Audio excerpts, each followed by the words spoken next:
السلام علیکم ورحمۃ اللہ وبرکاتہ۔ میں نور پٹھان ایک بار پھر سے آپ سب کا استقبال کرتا ہوں، خیر مقدم کرتا ہوں کہ آپ سب لوگ ہماری ویڈیو دیکھنے کے لیے آئیں۔ اور جیسے کہ آپ سب جانتے ہیں کہ ہم کچھ سوال ہوتے ہیں، کچھ مسئلے ہوتے ہیں جو لوگ کامنٹ کرتے ہیں، تو وہ ہم مفتی صاحب سے انہیں معلومات کرتے ہیں اور مفتی صاحب ہماری وضاحت کرتے ہیں۔ تو آج بھی کچھ سوال ہیں، کچھ مسئلے ہیں جو مفتی صاحب سے پوچھیں گے، لیکن اس سے پہلے ہم مفتی صاحب کا استقبال کرتے ہیں، خیر مقدم کرتے ہیں۔ مفتی صاحب، آج بھی کچھ لوگوں کے سوال ہیں تو آج ہمارے پاس جو کہ ہم نے نوٹ کر رکھے ہیں، تو جس میں سے پہلا سوال یہ ہے، کیا ہمارا درود جو ہم پڑھتے ہیں درود شریف تو حضور تک پہنچتا ہے یا نہیں؟ بسم اللہ الرحمن الرحیم۔ دیکھیے، اللہ کے رسول صلی اللہ علیہ وسلم کی حدیث ہے کہ تمہارا جو درود تم پیش کرتے ہو ہمارے لیے، ہمارے اوپر، وہ درود پہنچتا ہے۔ اور اگر جیسے مان لیے اگر ہم ابھی یہاں سے درود پڑھ رہے ہیں تو اللہ تعالیٰ نے ایک فرشتے کو اس کام کے لیے مقرر کر رکھا ہے کہ ہمارے درود کو حضور تک پہنچائے۔ اگر کوئی بندہ کہیں اور سے پڑھے تو درود فرشتے کے ذریعے پہنچا دیا جاتا ہے، لیکن اگر کوئی قبر اطہر کے پاس جا کر کے پڑھے، حضور کے روضے کے پاس جا کر کے پڑھے، تو وہ درود حضور خود بخود سنتے ہیں، پھر وہاں فرشتے کی ضرورت نہیں۔ جو دور سے پڑھے اس درود کو اللہ فرشتوں کے ذریعے حضور تک پہنچواتا ہے، اور جو قبر اطہر پر جا کر کے پڑھے تو اس درود کو اللہ کے رسول خود سنتے ہیں۔ اس لیے ہمیں درود پڑھنا چاہیے صلی اللہ علیہ وسلم۔ جو ہو سکے درود، بہت سارے درود ہیں، درود ابراہیمی پڑھیں، جو درود پڑھیں آپ کو پڑھنا ہو پڑھو، خوب پڑھو، درود کی کثرت کرنی چاہیے۔ ہمارا دوسرا سوال یہ ہے، حضرت حمزہ رضی اللہ تعالیٰ عنہ کا کلیجہ چبانے والی ہندا مسلمان ہو گئی تھی یا نہیں؟ دیکھیے، اسلامی تاریخ میں جب شہیدوں کا تذکرہ آتا ہے تو حضرت حمزہ رضی اللہ تعالیٰ عنہ کا آتا ہے۔ حضرت حمزہ رضی اللہ عنہ حضور اکرم صلی اللہ علیہ وسلم کے سگے چچا ہیں اور غزوہ احد میں شہید ہوئے تھے۔ انہیں سید الشہداء کا لقب ملا کہ شہیدوں کے سردار، اور بڑی بے دردی سے انہیں شہید کیا گیا تھا۔ شہید کرنے کے بعد ان کے کان کاٹ لیے گئے تھے، ناک کاٹ لی گئی تھی اس قدر بے دردی سے۔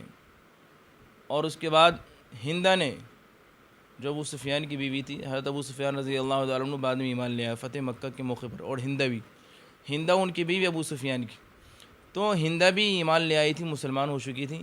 اس لیے اب اگر کوئی شخص، یہ میں اپنی طرف سے بات کہہ رہا ہوں کہ اگر کوئی شخص ہندا کی شان میں گستاخی کرے یا ہندا کو برا بھلا کہے تو اس کا برا بھلا کہنا جائز نہیں ہے، کیونکہ وہ مسلمان ہو چکی ہے، اسلام میں داخل ہو چکی ہے، اور اسلام میں آنے کے بعد اسلام سے پہلے کے سارے گناہ معاف ہو جاتے ہیں۔ اللہ کے رسول کی حدیث ہے، الاسلام یہدم ما کان قبلہ، کہ اسلام زمانہ جاہلیت کے سارے گناہوں کو معاف کر دیتا ہے اگر انسان اسلام میں داخل ہو جائے۔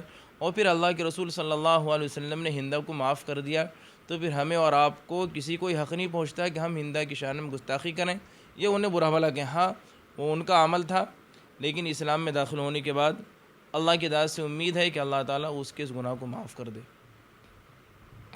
مفتی صاحب، ہمارا اگلا سوال یہ ہے، اگر دو نکاح ہوں تو ایک ہی خطبہ پڑھنا کافی رہے گا یا الگ الگ خطبے پڑھنے پڑیں گے؟ جیسے اکثر کچھ لوگ اجتماعی نکاح کر لیتے ہیں، 4-5 نکاح ایک ساتھ کرا رہے ہیں، تو کیا ایک ہی خطبے سے کام بن جائے گا یا الگ الگ سب کے نہیں ہوگا؟ دیکھیے، اگر اجتماعی نکاح ہو کہیں، اب اجتماعی نکاح میں 2 3 4 5 کہیں، اگر ہم ایک ہی مجلس میں اگر کئی نکاح ہو رہے ہیں تو پھر ایک ہی خطبہ کافی ہے۔ یہ نہیں کہ ہر نکاح کے لیے الگ سے خطبہ پڑھیں، ایک ہی خطبہ کافی ہے، وہی اسی خطبے سے سب کا نکاح ہو جائے گا، الگ سے نکاح پڑھنے کی ضرورت نہیں سب کے لیے۔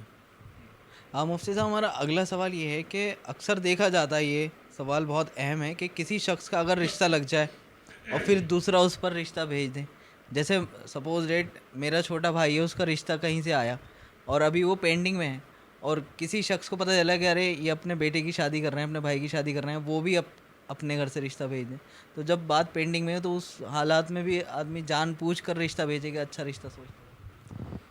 دیکھیے، یہ بات صحیح ہے، اور ہمارے یہاں بہت سارے لوگ اس طرح کی غلط حرکتیں کر جاتے ہیں، حالانکہ انہیں نہیں کرنا چاہیے کہ رشتہ پر رشتہ بھیجنا۔ اگر کسی انسان کا کہیں رشتہ لگا اور وہاں بات چیت چل رہی اور معلوم ہے کہ بھئی ہو سکتا ہے دونوں کے اندر بات بن جائے، تو پھر وہاں رشتہ بھیجنا کسی بھی صورت میں جائز نہیں۔ کیوں؟ ایک تو وجہ ہے کہ دوسرے انسان کی دل آزاری ہوگی۔ مان لیجیے اگر کسی کا ان کا آپس میں بات چیت چل رہی تھی اور ارادہ ہو رہا تھا، لیکن اگر کوئی اس سے اچھا رشتہ بھیج دے تو ہو سکتا جن کے آپس میں بات چل رہی تھی وہ ذہن ادھر سے ہٹ کے ادھر ان کی طرف آ جائے جس نے رشتہ بھیجا ہو، تو پہلے والے کی دل آزاری ہوگی۔ مثال کے طور پر ایک شخص نے اپنے بیٹے کا رشتہ کسی کی بیٹی پہ بھیجا، دونوں کی بات چیت چل رہی تھی. اب وہاں کسی اور شخص لڑکی کے رشتہ داروں میں سے کسی نے سوچا کہ موقع اچھا ہے, لڑکا اچھا ہے, اپنی بیٹی کا رشتہ بھیج دو, اور ہو سکتا ہے اس کی بیٹی دوسرے کی بیٹی اس کی بیٹی سے اچھی ہو, یا وہ آدمی کسی بھی اعتبار سے اچھا ہو, مال کے اعتبار سے, پیسے کے اعتبار سے, یا کسی اور اعتبار سے. اب یقیناً اس انسان کو اس لڑکے کا اس کے گھر والوں کا دل ڈگمگائے گا. تو یہاں پر آپس میں ایک نا اتفاقی پیدا ہوگی, ایک مسلمان کی دل آزاری ہوگی, تکلیف پہنچے گی, اور پھر اس کے بعد اس کے نتیجے میں بے شمار فتنے بھی جنم لیتے ہیں. آپس میں لڑائی تک کی نوبت آ جاتی ہے, اور گالم گلوچ بدتمیزی بے شمار. تو اس لیے جب تک اگلا والا کلیئر نہ کرے, اگر ان کے درمیان بات صاف ہو جائے کہ ہم نکاح نہیں کر رہے ہیں, وہ منع کر دے, یا ان میں سے خود ہی کہہ دے ٹھیک ہے آپ اپنا رشتہ بھیج سکتے ہیں, تو جائز ہے. لیکن اس سے پہلے رشتے پر رشتہ بھیجنا جائز نہیں ہے کسی بھی انسان کے لیے, اور ناجائز عمل ہے, اور کسی بھی انسان کے لیے کسی مسلمان کا دل دکھانا حرام ہے. ایذاء مسلم حرام ہے. اس لیے پر کوئی رشتہ بھیج رہا ہے تو وہ حرام کام کر رہا ہے, جب تک کہ سامنے والا کلیئر نہ کر دے. مفتی صاحب ہمارا اگلا سوال ایسا ہے جس کو دیکھ کر جب میں نے پڑھا تو مسکراہٹ آ گئی کہ کوئی کسی نے کمنٹ کرا کہ لڑکی کے رشتے کے لیے وظیفہ بتا دیجیے. اب یہ بات تو لڑکوں پہ بھی سوٹ کرتی نا, کچھ لڑکے بھی ویڈیو دیکھ رہے ہیں جو نکاح کے لیے دعائیں کر رہے ہیں اور قابل ہو چکے ہیں, مطلب کما بھی رہے ہیں, تو دونوں کے لیے آپ بتائیں. دیکھیے ہمارے بزرگوں میں حضرت مولانا قاری صدیق احمد صاحب باندھوی رحمۃ اللہ علیہ بہت بڑے اللہ والے, ان کا وظیفہ ہے, اور وہ خاص طور سے بتایا بھی کرتے تھے ایسے موقع پر کہ مناسب رشتے کے لیے. بعد دفعہ رشتے مناسب نہیں آتے, رشتے آ رہے ہیں لیکن مناسب نہیں, اور ہر انسان کی خواہش ہوتی چاہے لڑکے والا ہو یا لڑکا والا ہو کہ وہ مناسب رشتہ ہو, اچھا رشتہ ہو. تو مناسب رشتے کے لیے جو ان کا بتایا ہوا وظیفہ ہے وہ یہ ہے کہ ہر نماز کے بعد اول و آخر درود شریف پڑھیں, اور 111 مرتبہ یا لطیفو پڑھ کر کے دعا کریں. یا لطیفو 111 مرتبہ یہ پڑھ کر کے دعا کریں. بہرحال اسکرین پہ دکھانے کی نہیں ہے, ورنہ دکھا سکتے ہیں لکھنے کوئی. تو یا لطیفو صاحب میں بتا رہا ہوں کئی بار, یا لطیفو یہ اللہ تبارک و تعالیٰ کے ناموں میں سے ایک نام ہے, اسے پڑھیں. اول و آخر درود شریف پڑھ لیں. درود شریف کی مقدار متعین نہیں, ایک بار پڑھ لیں, 3 بار پڑھ لیں, 5, لیکن طاقت ہو, چاہے 1 ہو, 3 ہو, 5 ہو, 7 ہو, بے جوڑ عدد کو طاقت کہتے ہیں. تو اول و آخر درود اور 111 مرتبہ یا لطیفو ہر نماز کے بعد پڑھ کر کے دعا کریں, انشاءاللہ اس کی برکت سے مناسب رشتہ مل جائے گا. مفتی صاحب ہمارا اگلا سوال یہ ہے, غسل بیٹھ کر کرنا چاہیے یا کھڑے ہو کر؟ ہاں دیکھیے غسل کے بارے میں کہ غسل بیٹھ کر کرنا چاہیے کھڑے ہو کر. آپ صلی اللہ علیہ وسلم کے جو معمولات تھے, اور آپ کی جو سیرت کو پڑھیں گے, اور آپ حدیث کے اندر تو پتہ چلے گا کہ آپ ہمیشہ غسل بیٹھ کر کے کرتے تھے.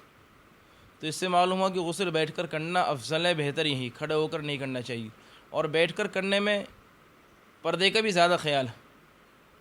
پھر کھڑے ہو کے کرنے میں آدمی بالٹی سے نہ رہا, پانی چھینٹیں بھی پڑتی ہیں, تو اسی لیے بہتر ہے کہ بیٹھ کر غسل کریں, اور یہی افضل طریقہ ہے بیٹھ کر کے غسل کرنا کھڑے ہونے کی بنسبت.